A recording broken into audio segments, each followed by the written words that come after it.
Well, we are meeting in a very unusual place in the bellies of Vienna, in the tasting rooms of Potstill. Yeah. And he's so happy to have you here.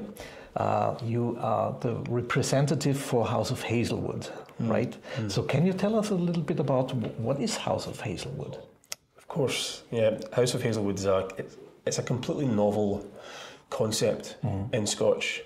It's something that this style of whisky has never been seen before. It is truly novel, and the origins of it are really quite remarkable.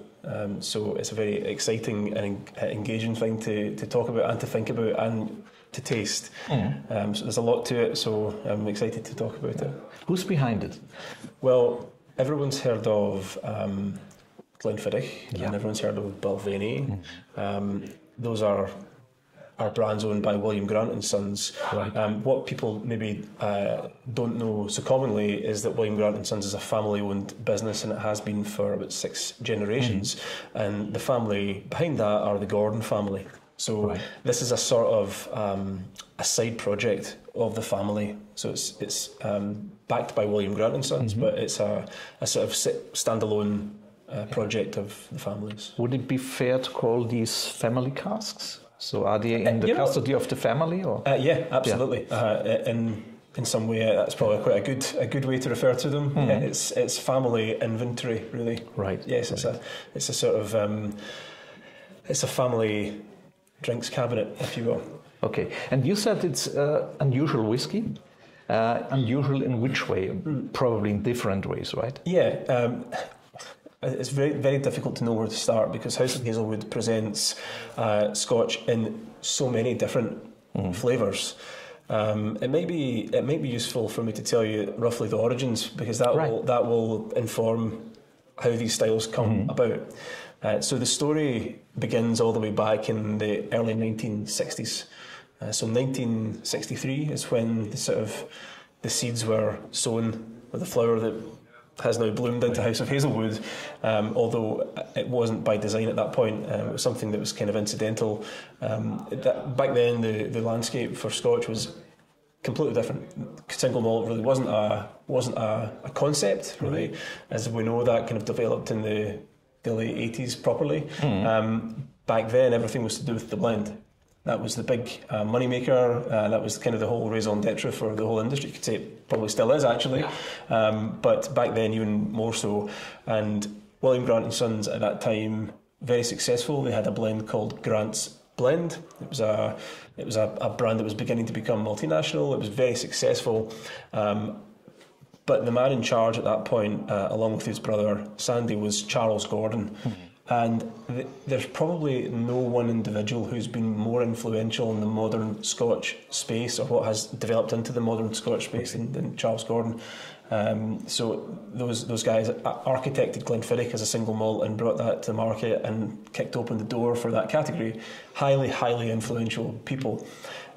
So that time he saw an opportunity to grow his blend brand. So that was all well and good, but he had an issue because at that time William Grant and Sons did not own a grain facility. They had no problem with the malt for their blend, but they didn't actually own any grain, so they had to buy that from a third party. Reliance on third parties is not something that the Gordon family make a habit of. It's something that is not sort of desirable to an agile family business. So at that point they had to appeal to the supplier to inform them of the requirement for increased grain supply, and for a number of commercial reasons related to competition, they were told, if you go ahead with building this brand any further, it becomes quite difficult to compete and we'll cut you off for grain. I understand. So he made the decision to go ahead anyway and build the brand, and sure enough he was cut off for his grain supply, leaving him no choice but to build his own grain distillery.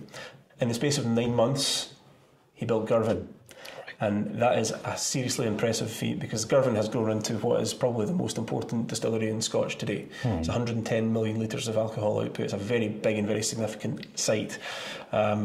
Where single malts distilleries shrink in size. Well, yeah, and right? Well, even let's use Glenfiddich as a comparator, whereas that's the biggest single malt in the world. It makes 22 million litres, so it's several Glenfiddichs. So it's quite mind-boggling, actually. He built Girvan, and that secured the supply of the grain for his blend. The secondary benefit was that he could also become a supplier to others. And as it was the 1960s, everybody wanted the grain for their blends. So the stills at Girvan ran for the first time on Christmas Day, 1963. Why? Because William Grant himself, Charles Gordon's great-grandfather, back in the late 1800s, ran the stills at Glenfiddich on Christmas Day. That's reason number one. The second reason is that the trading period for Scotch is January 1st. So as of January 1st, the phone was ringing, people saying, Mr. Gordon, can we please buy your grain? And I said, I'm sorry, it's not for sale, but I will trade it. So that began the trading relationships that have existed since then and still exist today. And at that point, relationships were started with producers all over the country, and his warehouse filled up with malt from every corner of Scotland, to the extent that now, if you can pretty much imagine any distillery or style of whisky from the last 70 years, we probably have it in stock. So the best of the best of the best of all of that stock, the incoming stock, the family kept for themselves, for consumption, for gifting, for anniversary bottlings. That became the family reserves, or the ancient reserves as they're known, and it became apparent in the early part of the 2020s that there was now quite a lot of this stock, with all of it being absolutely exceptional to enjoy. When did the family decide to share it with others? Well, around then, when they made that discovery that this is now now a pool of Scotch. This family reserve has grown to a point where we really require an outlet for some of it, because as I said, there's lots of it, and it's you fabulous. Can't yourself. Exactly. Yeah. So House of Hazelwood was born as a concept. Hazelwood House is the family home in Dufftown, just up the road from Glenfiddich. It's the family stock, so it made a sense to name it after the family's home. So there's the logic. Actually, we have 4 bottlings here on the table. The 2 ones in the back, they are not in the glasses, they are different ones, but I would suggest we start talking about these 2. Yeah. So which one would you like to talk about? Let's talk about this one first. This is a beautiful 56-year-old Scotch whisky, absolutely stunning colour.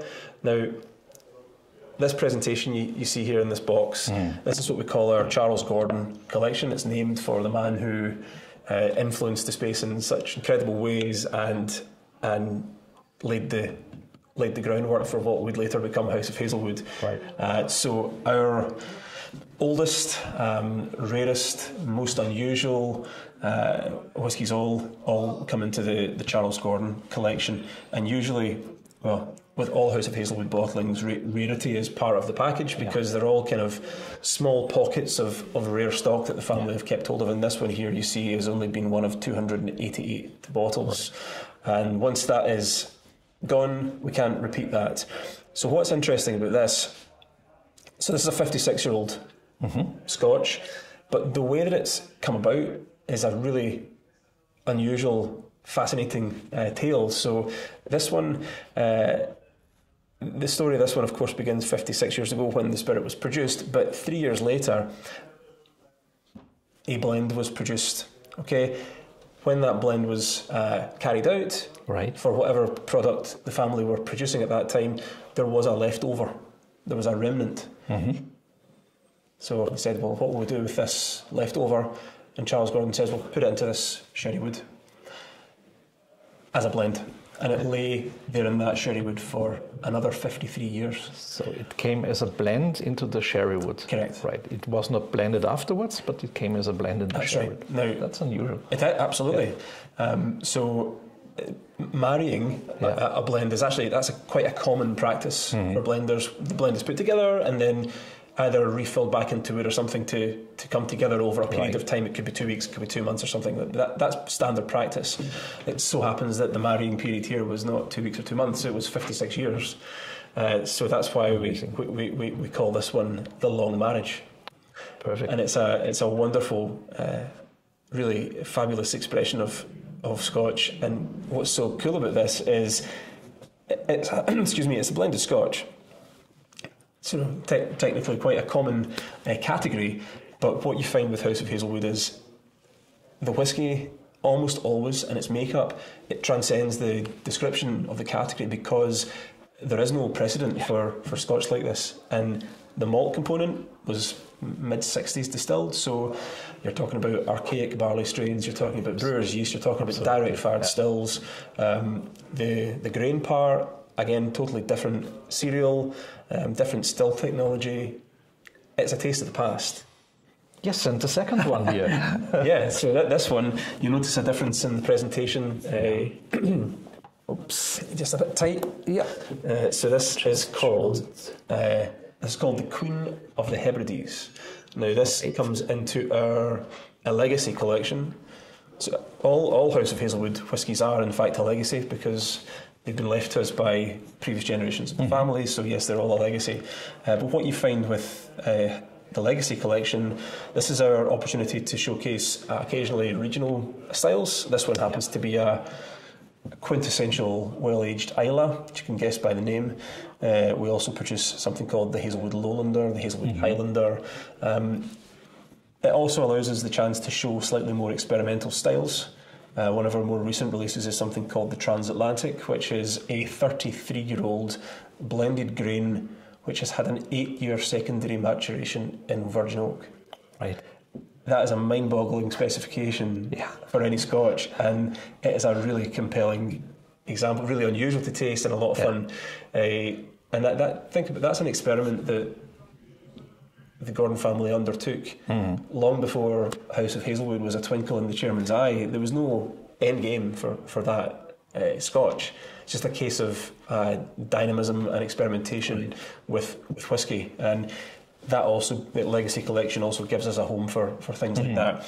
And these are probably slightly more available, although you see this one's only one of 274 bottles. As I said, rarity is par for the course with House of Hazelwood. This one is a blended malt where of course all the components come from the Isle of Islay, and it's a masterclass in distillate integration. This is a blend. This is a blended malt. So blended Scotch. So malt and grain components, and this is a blended malt. Okay. So and every drop in there is from Islay. Correct. But from different distilleries. That's right. Okay. Sounds interesting. Oh my gosh. It's a fabulous whiskey. That. Really now beautiful. we have two glasses here, and you tell me which one. So I gave you to something start with here. That's quite a dark colour. So I explained that the whole story of House of Hazelwood really begins with the construction of the Girvan distillery. So that happened in 1963. It produced its first spirit in 63, and then it was filled into casks for the first time in 1964. January 1st, 1964. It sat as new make, and then it was filled into wood in 1964. 4 years later, in 1968, this was produced. Okay. And at that point, Charles Gordon has now got to grips with the Girvan distillery. He's got supply agreements going, and now it's time to play with the new toy and see what the distillery can do. So he starts to fill it into other types of wood. The whole raison d'etre for grain is the blend. Okay, so it makes sense that 90% of it's filled into American oak. And it's matured for a short time, and it fulfills its destiny and becomes part of a blend. This is where this gets unusual, because first of all, that has been sherry matured full term. Full term, 53 years inside sherry wood. Normally if you see grain whisky with a sherry influence, because of the fact that it's filled into bourbon 90% of the time, it's almost always a cask finish. So sherry maturation of that length on a grain, almost unheard of. What's interesting again, at that time it was another cereal that they were using to produce the grain. So nowadays it's wheat that's used with about 12% barley for the enzymes, the diastase to make the mash work. Back then, they were using American red maize. Maize, okay. So and that was getting shipped in on the daily, coming down the road from Glasgow and being produced and processed at Girvan. Higher malt content in the mash bill. It's a different requirement, and it produces a completely different style of spirit. It's much bigger, and it has shoulders and hips. It's quite curvaceous but muscular. It has real mouthfeel, partly probably because of the 53 years it's been in a sherry cask, I have to say, but it has real texture. So the nose is impressive. It's very broad. You have the feeling of a broad body, very powerful, but not overwhelming in case of wood. So it's not too woody. Yeah. Okay. And what about this one? Always makes me think of tiramisu. Yeah. And the nose is very, very coffee. Let me have a sip. Have a go.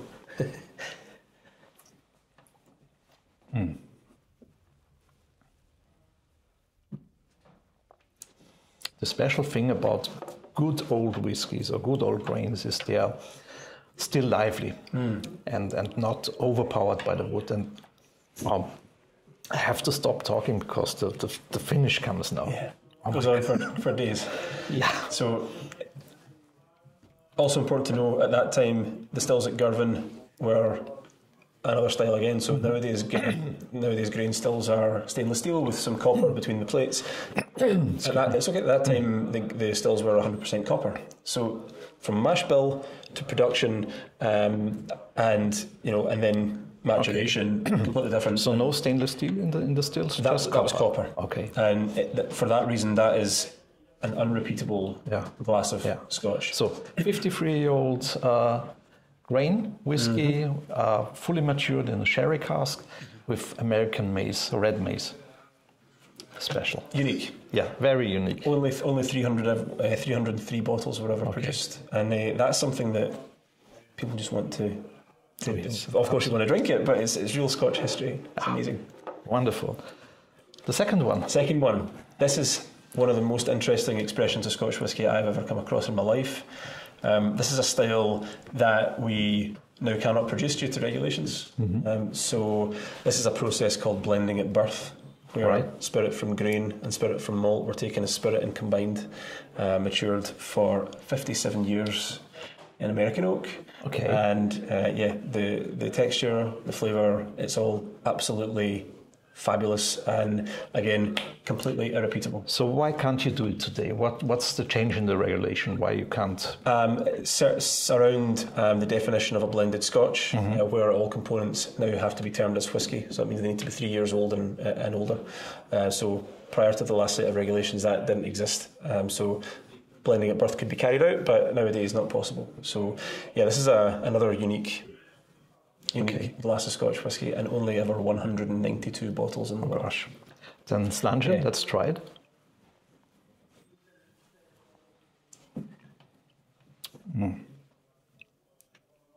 Very thick, very herbal. Yes, but completely different style to this one. Lighter, shinier. So technically a blended Scotch. Yeah. Absolutely useless categorization because it's a unique Scotch whisky. Amazing. I love the fruitiness in this one. And, it's alive. Yeah, completely. Anyhow. How old is it? 57. It was filled into wood in 1965. Perfect. So, House of Hazelwood, something... Okay, the whiskies are old. This is something completely novel. A project like this has never been seen before, and it's only this family's inventory that can make it happen. So what's the youngest you have in stock for sale? 33. 33. Baby. So, okay. Baby whiskey. The average age of all House of Hazelwood expressions is 45 years. Oh my gosh. And there have been 27 of them in the space of 2 years. So the inventory is extensive and very, very exciting to work with and to taste. So it was a real experience to have you here and to be able to try this. Andy, thank you so much for your time. And hope to see you back in Vienna soon. To share it. Thank you.